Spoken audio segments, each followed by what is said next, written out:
What is up, everyone? Welcome back to another episode of History Behind the Horror. I'm your host, Tay, and for today's video, we will be talking about the brutes from the Dead Space series. Now, before we start, I want to give a quick shout outs to everyone who's been commenting on the videos you want me to do next for the Dead Space series, the ones who've been liking it, the ones who've been sharing it to keep this Dead Space series continuing. So, shouts out to y'all. Thank y'all so much for that one. If you do want to see more Dead Space after this, if you enjoyed this video, make sure you give it a like, make sure you share it, and make sure you put in the comments for which one you want to see next. And as always, thank you for watching, and I hope you guys enjoy the video.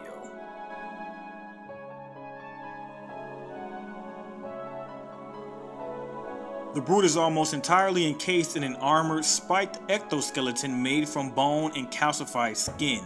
Its posterior is relatively unarmored, and from it spouts a pair of vestigial arms used for support if one of its main arms is cut off. The chest is a sac where the brutes produce highly explosive organic material, made from the similar material as the yellow weak spots, as well as a hole in the middle of the chest. The brute bursts out these projectiles when its limbs are severed, not being able to attack properly. Despite its heavy armor, the brute is also very quick for its size, able to even acrobatically leap through objects such as on the roof, similar to a gorilla or any ape. The brutes use this tactic to silently approach its prey and take them by surprise, usually just landing on top of them, crushing them, but most of the time just landing to the ground and attempting to smash them with their strong paws. The brutes appear to be so strong that they can even carve a long tunnel into solid metal, as seen in Dead Space 2. The brute attacks up close with a devastating punch and a headbutt that can easily knock Isaac off his feet. There are, however, specific weak spots just before the shoulder joints and towards the back along both rear legs. They are easily identified by their comparatively bright yellow coloration. When attacked on the weak spots, the brute will contract within its armor plates to protect himself. This can be used as an advantage, for the back of the creature is still exposed and ripe for being blasted, and when combined with stasis, serious damage can be done before the creature recovers. If one or both of the legs are severed, the brute will be rendered completely immobile, but will actually resort to lobbing organic bombs from an otherwise rarely exposed hole in its belly. Like many necromorphs, the brute has an enhanced form. It appears black and is much stronger, requiring more ammunition to take it down. It is believed that the first brute was created by the Earth government using 3 human corpses and the genetic code of necromorphs. Crane Markov named the creature Krax after one of the creatures used to make it, and used it to kill Michael Ott.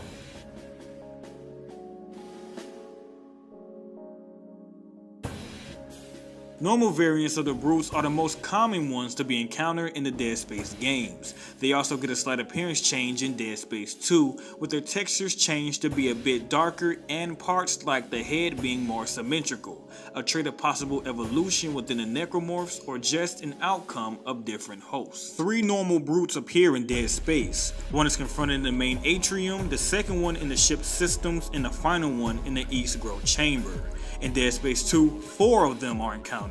The first one in the train before the crash and it's unusually weak, the second one in the transit hub, and the third and fourth one in the tram tunnel of the USG Ishimura. They differ from those encountered in the first game. Enhanced brutes, like every other enhanced necromorph variant, are dark and black in their appearance with glowing red yellowish eyes. They are much stronger than their normal counterparts and can take more damage, but still can be easily put down with the right choice of weaponry and planning. A contact beam puts down the creature in just 4 to 5 shots to the armpits. Isaac only encounters 4 of them between Dead Space and Dead Space 2, including one in Sever.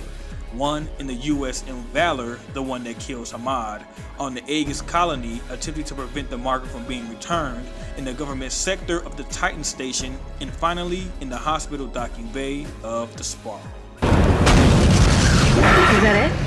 You got it? Oh my god! You've got it!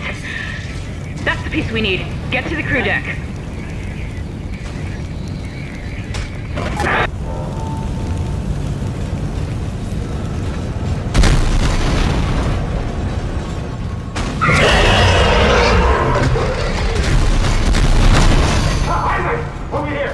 I've been trying to reach you, but my comm was out. You got the singularity code, that's our ticket out of here. Get that code to the tunnel! Don't wait for me! Oh, fuck me! Ah!